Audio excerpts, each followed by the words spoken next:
추석 연휴 잘 보내셨죠?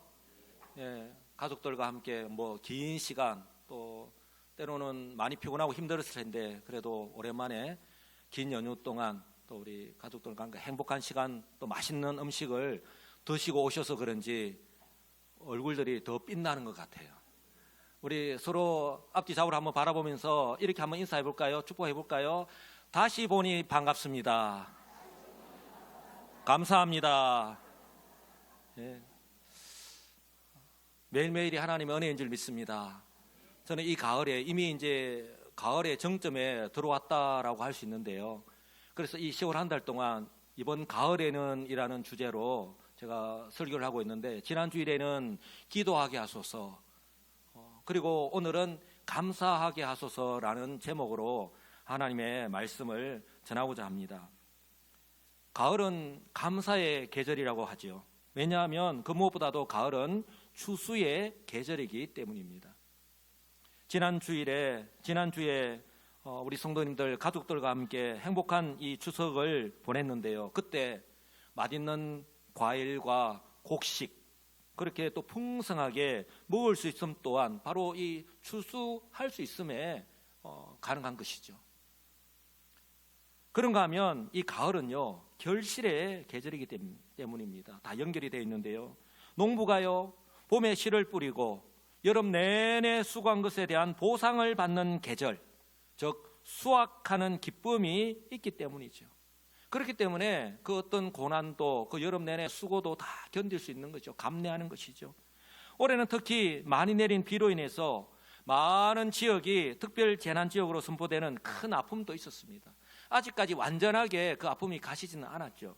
그럼에도 불구하고 이 모든 어려움을 다 이겨내고 얻은 결실이기에 더더욱 감사가 넘칠 수밖에 없는 것입니다. 그런가 하면요, 가을에는 추수감사절이 있기 때문입니다. 바로 하나님의 뜻이 있습니다. 저와 여러분이요, 하루하루 살아가는 것이, 그리고 우리의 힘으로 오늘 여기까지 온 것 같지만, 그러나 실상 돌아보면 바쁘게 살아가느라 모르고 잊어버린 채 살았던 것이죠. 그리고 당장 내 눈앞에 닥친 큰 문제들부터 해결하느라 미처 깨닫지 못했을 뿐입니다. 그러나요, 저와 여러분이 안심할 수 있는 것은, 저와 여러분이 감사할 수 있는 것은, 그럼에도 불구하고 우리 하나님께서는, 한번 따라서 할까요? 언제나 변함없이 저와 여러분과 함께 하십니다. 예, 이전에도 그랬고 지금 또 그러하고 앞으로도 그러할 것입니다. 저와 여러분의 상처 입은 마음을요, 그렇게 어루만져 주십니다. 그리고 나의 때로는 또 어느 순간에는요, 나의 힘과 노력만으로는 결코 해결되지 않는구나 하는 것 또한 깨닫게 해 주십니다. 그리고 내가 할 수 있는 최선이 무엇인가를 깊이 생각하게 해 주시고, 그것이 하나님께 나아가서 하나님께 모든 것 내려놓고 기도하는 것이라는 것 또한 깨닫게 해 주십니다.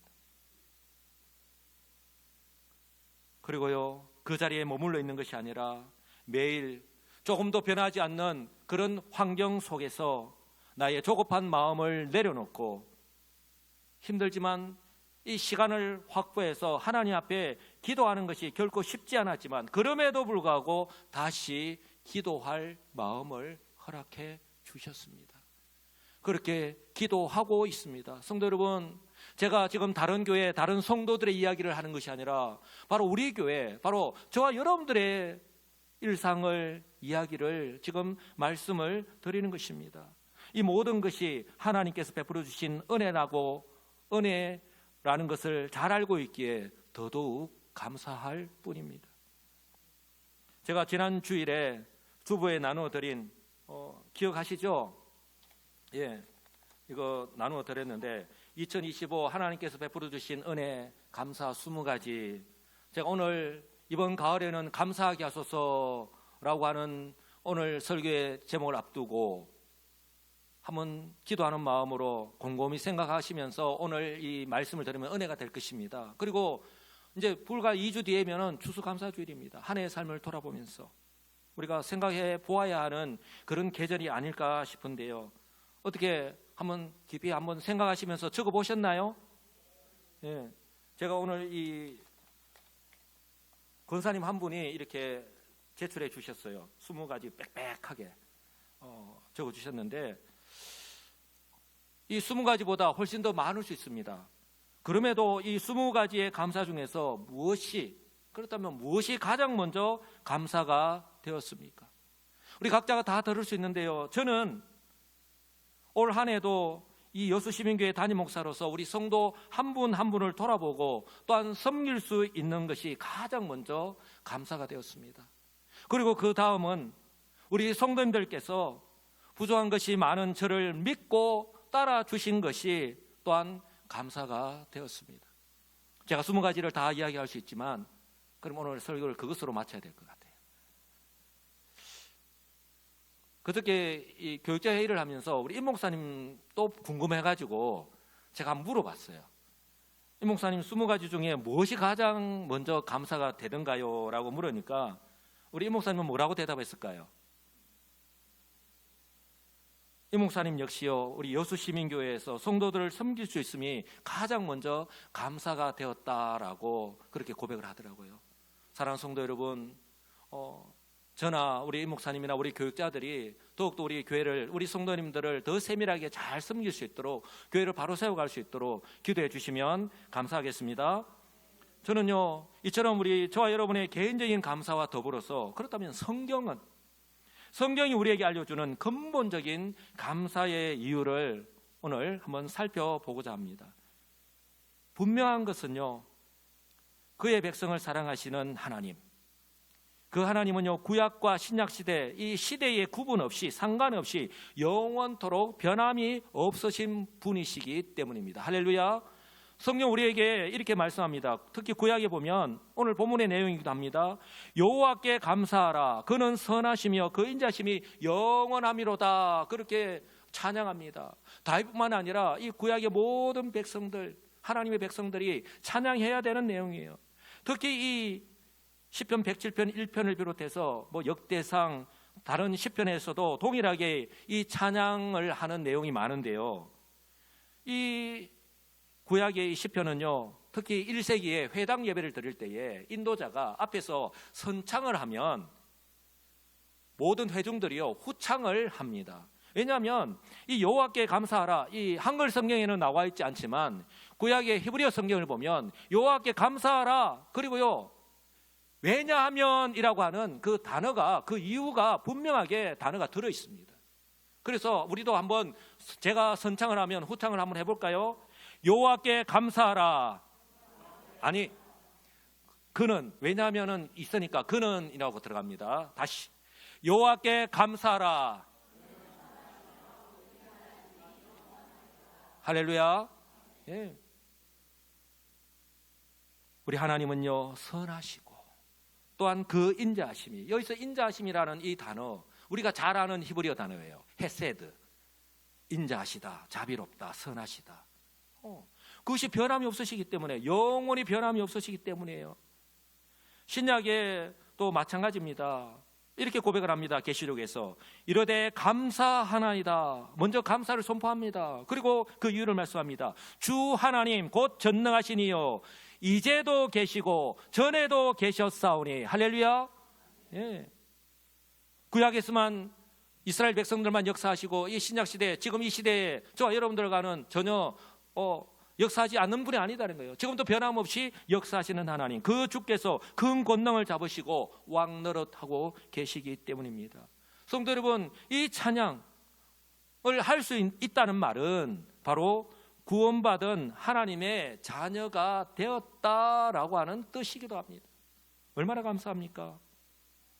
하나님께서요 430년간 그 애굽에서 노예로 살아가던 이스라엘 백성들을 출애굽시켰었습니다. 그리고 시내산에 딱 도착하자마자 그들과 언약을 맺었습니다. 나는 너희 하나님이 되고 너희는 나의 백성이다. 그들의 정체성을 새롭게 하셨습니다. 그리고 그들에게 해마다 3대 절기를 꼭 지켜라, 반드시 지켜야 한다라고 말씀하셨습니다.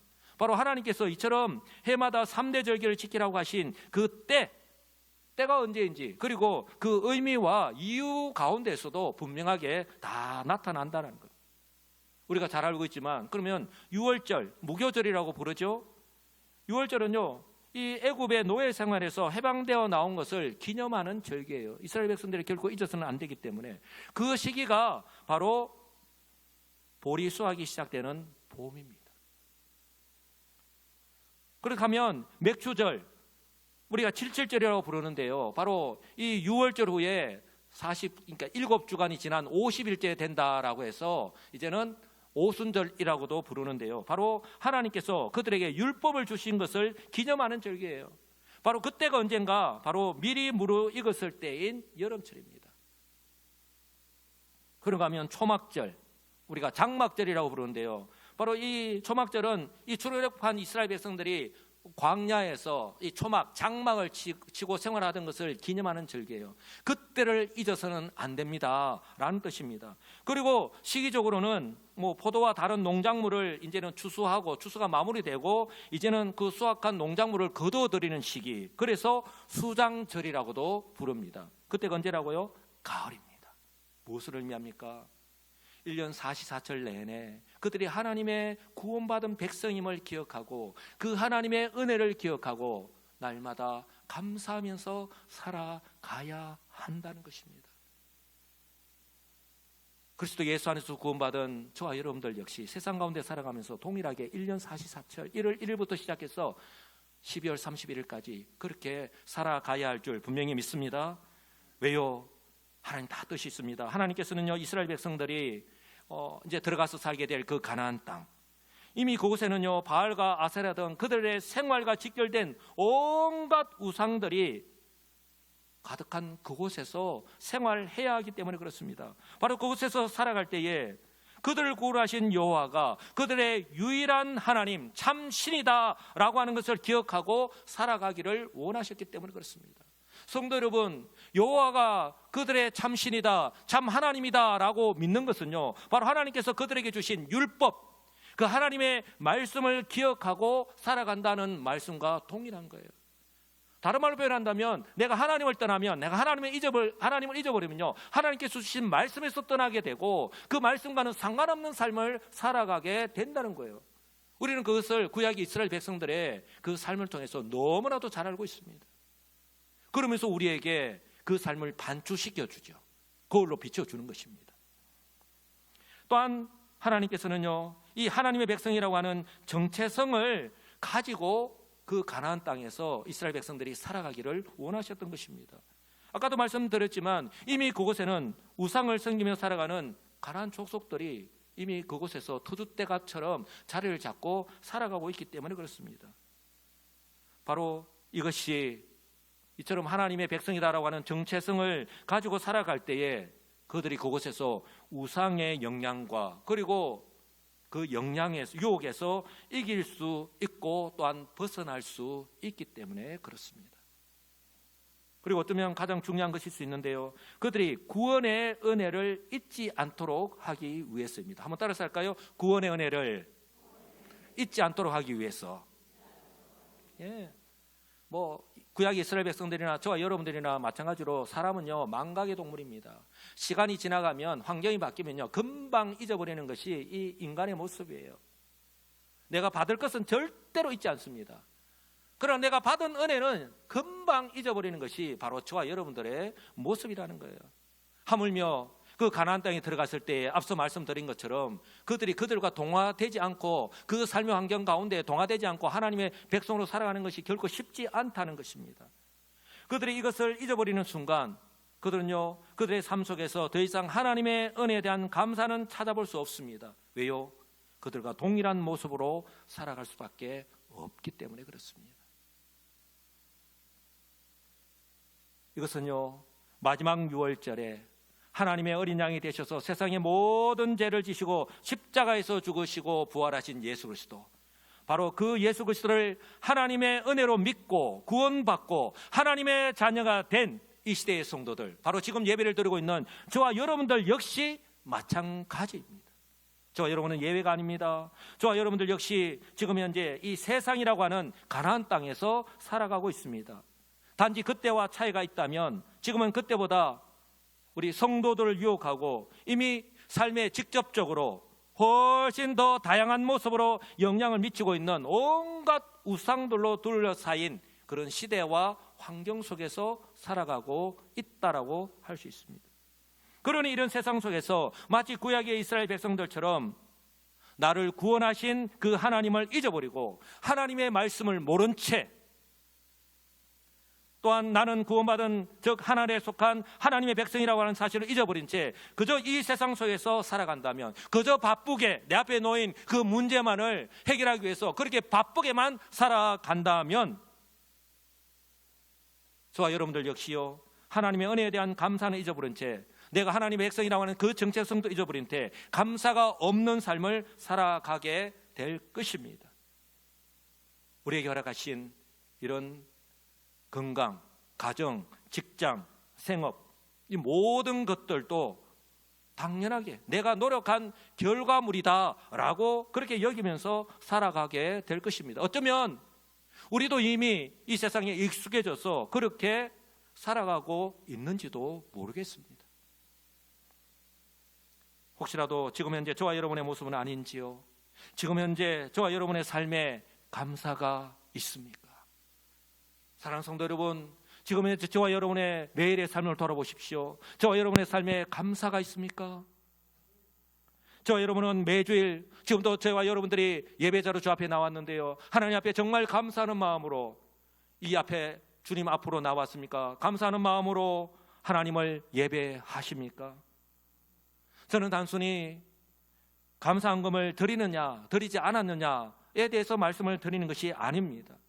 성도 여러분, 나의 입술에서 그리고 나의 삶에서 하나님에 대한 감사가 사라져 버리지 않았는가 하는 것을 저는 지금 말씀을 드리고 있는 것입니다. 왜요? 언제부터인가 우리는요, 감사는 특별할 때만 하는 것이라고 생각하고 있지는 않은지 모르겠습니다. 예컨대 자신의 생일에, 이날은 정말 소중한 날이죠. 요즘은 자신의 생일에 자기 생일을 축하하는 것이 아니라 나를 낳아주신다고 고생하신 그 어머니에게 더 감사해야 된다라고 하더라고요. 그런가 하면 수능고사가 이제 한 달 앞으로 다가왔는데 우리 사랑하는 자녀들이 원하는 대학에 합격하였을 때 특별한 날이죠. 자녀들이 결혼하거나 자녀를 순산하였을 때에, 성도 여러분, 또 어떤 때에, 또 어떤 일이 있을 때에 저와 여러분은 하나님께 감사하십니까?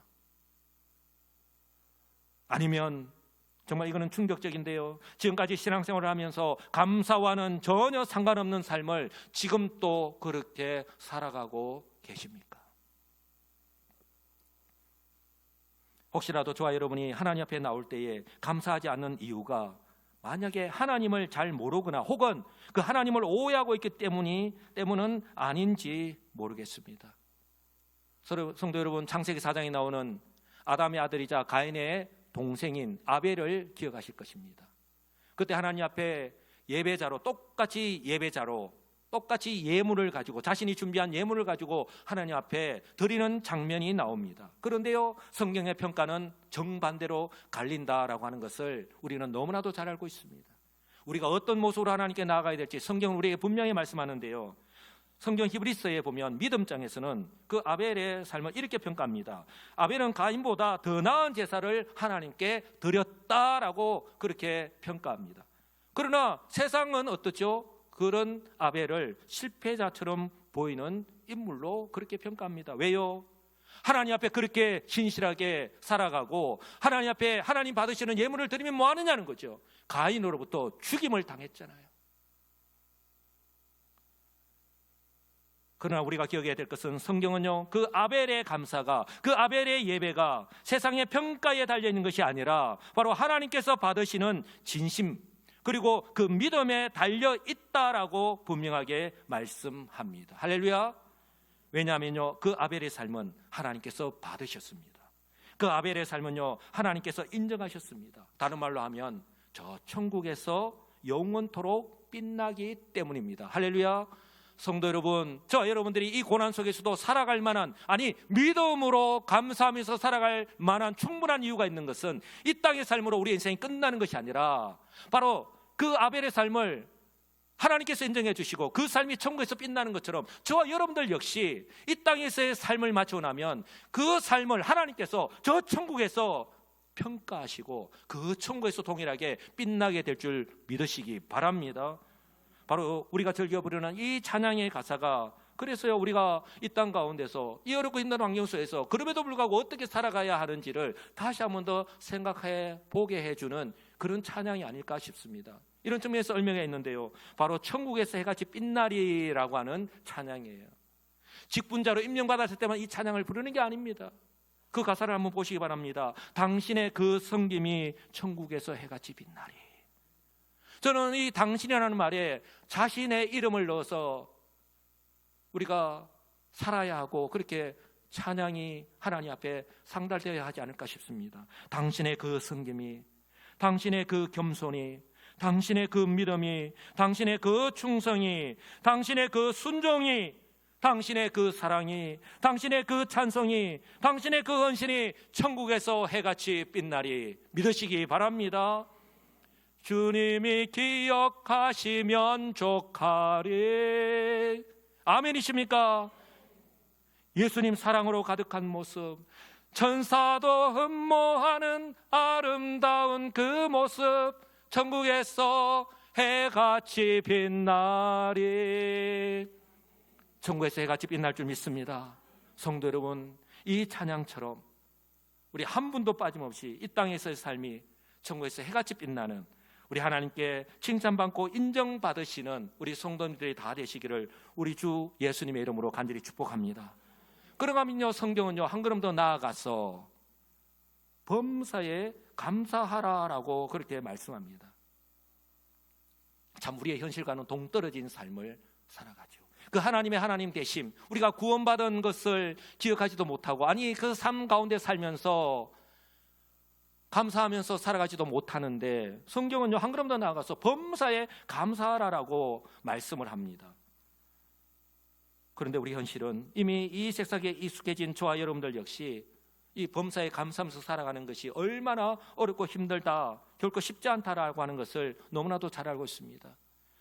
우리 사도 바울은요 범사에 감사해야 된다라고 이렇게 강조해서 말씀하는데요, 에베소서에서 이렇게 말씀합니다. 범사에, 한번 따라서 할까요? 범사에, 모든 일에, 모든 환경 가운데에 어떤 일이라도 우리 주 예수 그리스도의 이름으로 항상 아버지 하나님께 감사하며 라고 말씀합니다. 그런가 하면 오늘 본문인데요, 데살로니가전서 5장 18절에 우리 다시 한번 읽겠습니다. 범사에 감사하라. 이것이 그리스도 예수 안에서 너희를 향하신 하나님의 뜻이니라. 아멘. 성도 여러분, 구약의 이스라엘 백성들이 마치 3대 절기를 기억하여 지키라고 하는 것과 똑같습니다.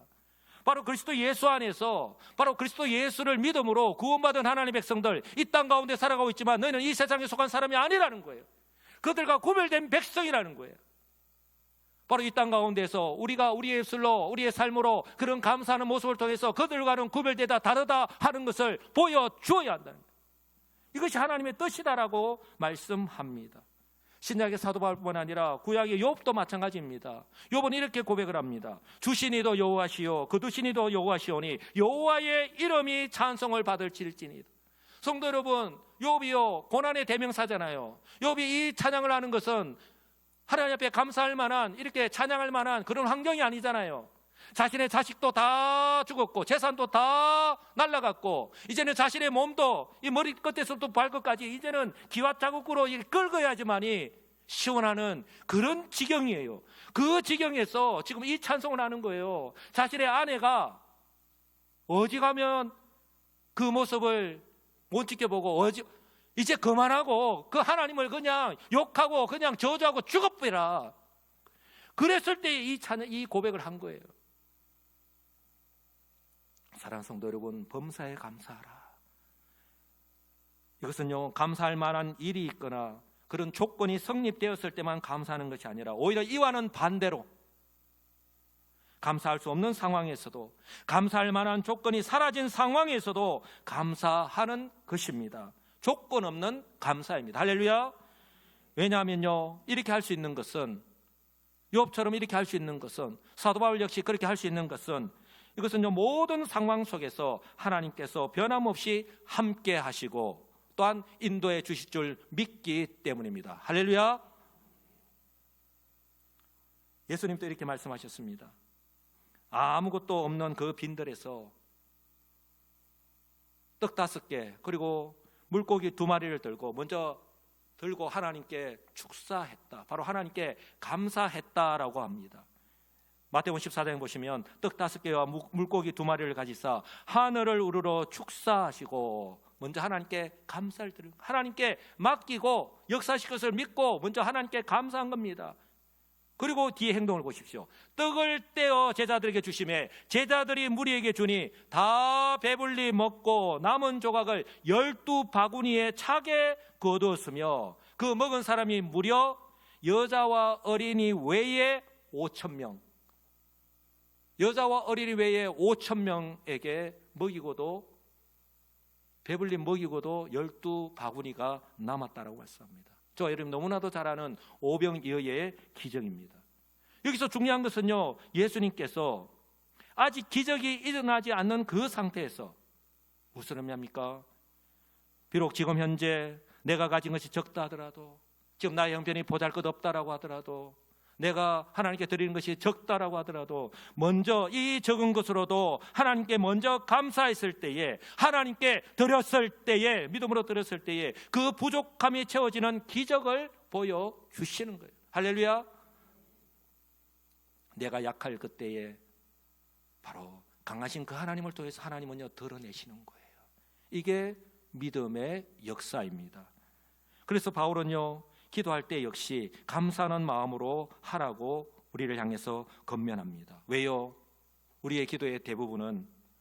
역시 기도의 대부분은, 저와 여러분을 포함한 대부분의 성도는 기도 응답이라는 결과가 나타날 때에만 비로소 그 하나님의 은혜에 감사합니다. 이것 들어주셔서 감사합니다. 이것 지켜주셔서 감사합니다. 뭐 해줬기 때문에 감사합니다. 그런데요, 바울은요 하나님께서 들으시고 응답해 주실 줄 믿고 그 은혜에 먼저 감사하는 마음으로 하나님 앞에 기도하라라고 우리를 향해서 권면합니다. 너무 잘 아는 빌립보서 4장의 이 말씀, 아무것도 염려하지 말고 다만 모든 일이라고 말씀합니다. 모든 일에, 범사죠. 모든 일에 기도와 간구로 너희 구할 것을 감사함으로 하나님께 아뢰라. 그리하면 모든 지각에 뛰어난 하나님, 그 모든 것을 다 알고 계신다는 거예요. 다 주관하신다는 거예요.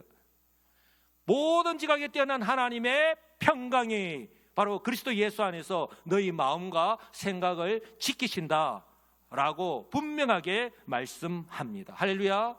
믿으십니까? 예. 저는 이것을요 말씀을 묵상하면서 설교를 준비하면서 이것이 바로 선제적인 감사구나. 믿고 믿음으로 하나님께 먼저 감사하는 것, 선제적인 감사. 왜요? 하나님은 저와 여러분의 형편과 필요를 다 아십니다. 그리고요 저와 여러분이 하나님께 왜 나왔는지, 그리고 무엇을 구하는지 다 아십니다. 그러므로요 이제 우리에게 필요한 것은, 이제 우리가 바꿔야 되는데, 좀 바뀌어져야 되는데요, 이제 우리가 바꿔야 하는 것은요, 내가 하나님께 정답을 주려 하지 말고, 우리는 하나님 앞에 나와서 기도할 때 이미 정답을 줘요. 하나님 언제까지? 이거 아시죠? 어떻게? 우리가 다 가르쳐줘요. 하나님의 뜻을 구하면서도 내가 정답을 하나님께 드려요. 하나님 이렇게 해야 됩니다. 저렇게 해야 됩니다. 내가 하나님께 정답을 주려 하지 말고 하나님께 모든 것을 맡기고 오히려 하나님께 감사함으로 기도하는 것입니다. 할렐루야. 그리고 난 뒤에 이제는 믿음으로 기다리는 거예요. 우리는 우리가 할 수 있는 최선의 것을 하고, 그리고 그 다음 시간은 바로 하나님의 시간입니다. 하나님께서 역사하실 것을 믿음으로 기다리는 거예요. 바로 하나님은 그때 우리의 믿음을 보시고 믿음으로 역사하실 줄 믿습니다.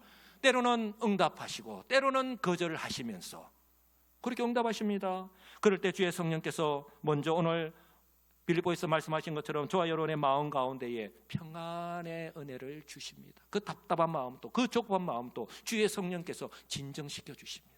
평안한 마음을 주십니다. 그럴 때 저와 여러분의 이 조급한 마음이 진정이 되고, 그리고 부정적인 마음이요 긍정적으로 바뀌게 되고, 그리고 우리의 닫힌 이 마음의 문이 열리게 되고 비로소 감사하게 될 줄 분명히 믿습니다. 회복할 수 있기를 주님의 이름으로 축복합니다. 이렇게 하나님께서는요, 나의 생각과는 다른, 즉 내가 전혀 기대하지 않았던 그 은혜를 경험하게 하시면서 이제 새로운 시작, 새로운 출발을 또 하게 하시는 것입니다. 저는 이번 가을이 우리 여수시민교회가, 우리 저와 여러분들이 이런 삶을 살게 되기를 주님의 이름으로 축복합니다.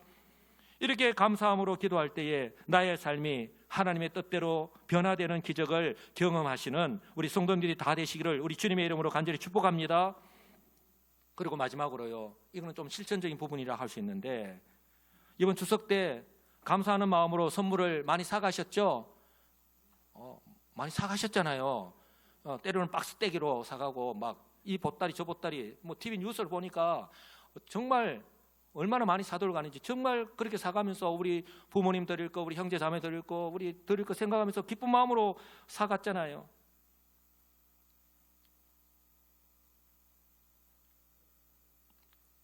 선물을 받으실 때 얼마나 감사합니까? 선물의 크고 작음의 문제가 아니라 그 선물을 받을 때 얼마나 감사합니까? 왜요? 선물에는 나를 생각하는 그 사람의 마음이 담겨 있기 때문입니다. 성도들 역시 하나님 앞에 감사할 때에 우리의 처지 형편 다 아시는 하나님인데, 그렇게 하나님 앞에 나아가서 감사할 때에 우리 하나님의 마음 역시 마찬가지가 아닐까요? 그러므로 우리 하루하루 또한 우리 이번 한 주간의 삶이요, 하나님의 은혜임을 고백하면서 진심으로 감사하는 마음을 담아서 하나님 앞에 한번 감사해 보시기 바랍니다. 다윗은요 이렇게 고백합니다. 내가 감사 제물을 주께 드리고 여호와의 이름을 부르겠다. 매일매일의 삶이 하나님 앞에 나아갈 때, 또한 예수님도요 내 보물이 있는 곳에 내 마음도 있다라고 그렇게 말씀합니다. 성도 여러분, 사람의 마음 즉 중심을 아시는 하나님께서 기쁘게 받으실 줄 믿습니다. 그리고요 더 큰 은혜와 감사가 저와 여러분의 삶 가운데에 흘러 넘치게 될 줄 분명히 믿습니다. 성도 여러분, 꼭 기억합시다. 감사는요 또 다른 감사를 낳습니다. 그리고요 이 감사가 그 자리에 머물러 있는 것이 아니라 범사에 감사하는 데까지 이르게 될 줄 믿습니다. 그리고요 이렇게 변화되어가는 저와 여러분들의 모습을 보시고 우리 하나님께서 정말 기뻐하실 줄 믿습니다. 바라기는 저와 여러분의 매일매일의 삶이 이처럼 하나님의 은혜 안에서 감사로 풍성한 이번 가을이 되시기를 우리 주 예수님의 이름으로 간절히 축복합니다. 아멘.